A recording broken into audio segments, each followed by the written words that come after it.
Думаю, последнее, что приходит в голову большинству людей при слове «Таджикистан», это образ коллекционного антикварного автомобиля.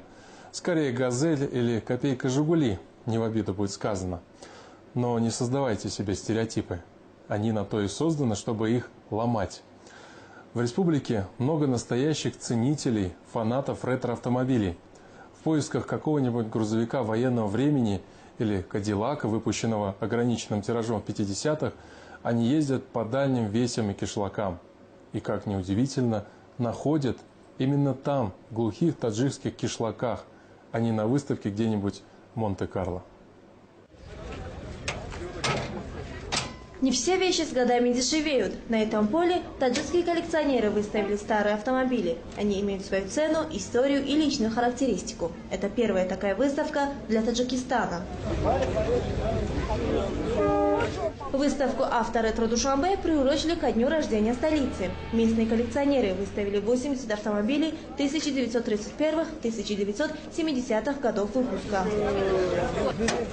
20 лет тому назад. Самого старого железного коня пригнал Рахимджон Назаров из города Вахдат. Старые коллекционные машины – главная страсть братьев Назаровых. Здесь они представили 10 ретромобилей, а всего их в семье 25.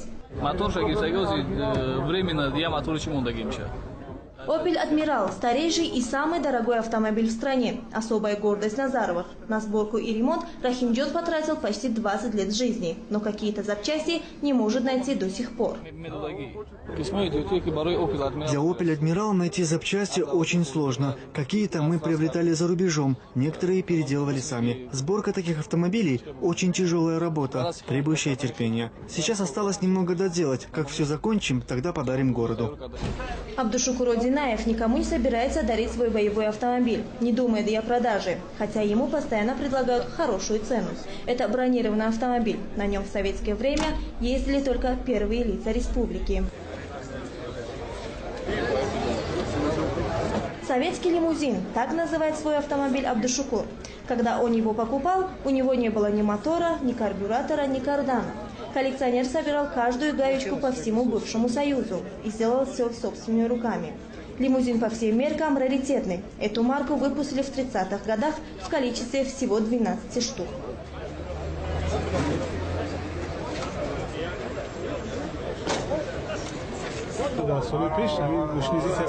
В прежние годы такие марки ЗИЛ-301 изготавливались только для правительственных лиц. Когда они выходили из эксплуатации, то их читировали и сдавали на металлолом. Я не знаю, как эта машина уцелела. К счастью, она попала ко мне. Такие машины выпускались по спецзаказу. Вот этих лимузинов было всего 12.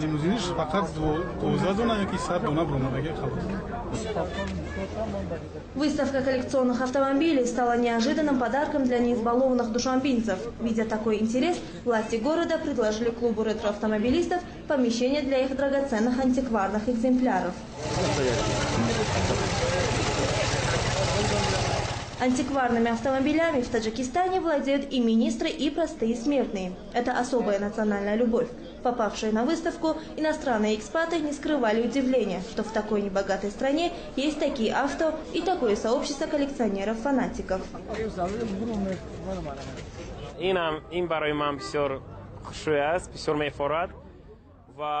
Я уже долгое время нахожусь в Таджикистане, и мне даже не верится, что здесь есть столько прекрасных антикварных автомобилей.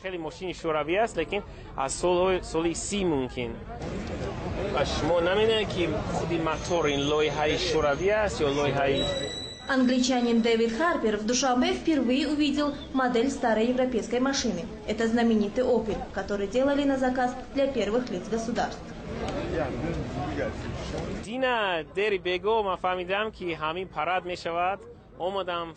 Я узнал, что состоится фестиваль-выставка, и с раннего утра стоял и ждал открытия.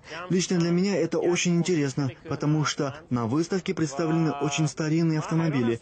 Я, честно говоря, удивлен, что такие машины попали в Душанбе, и как они хорошо сохранились. Некоторые из них так шикарно отремонтированы, что, глядя на них, вспоминаешь былые времена.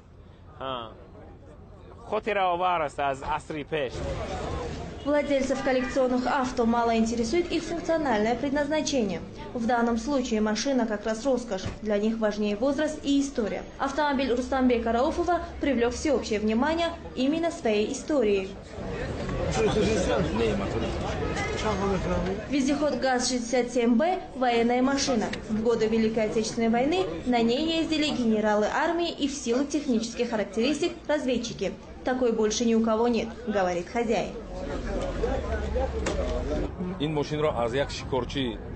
Этот автомобиль 1941 года производства. Я купил его у русского мужчины, дяди Саши из Шахритовского района. Машина была в ветхом состоянии. Я покрасил ее в заводской цвет, а запчасти купил за границей. На ремонт ушло 3 года. Над ним 1 год и 6 месяцев работали 3 мастера, а потом еще 3 мастера около 1 года и 8 месяцев. Я готов потратить столько средств, сколько потребуется для полного ремонта, потому что на таком ездили только генералы. После войны каждой советской республике раздавали по одной такой машине, и тогда на них разъезжали чиновники. Владельцы хвастаются, что их автомобили могут стоить и $100 000 и больше. Но специалисты говорят, что пока это все же хобби для избранных. Вот и на первой выставке «Авторетро Душанбе» ни одной сделки не заключили. Люди предпочитали фотографироваться на фоне красивых машин и заглянуть внутрь. Но вот про цены никто не спрашивал.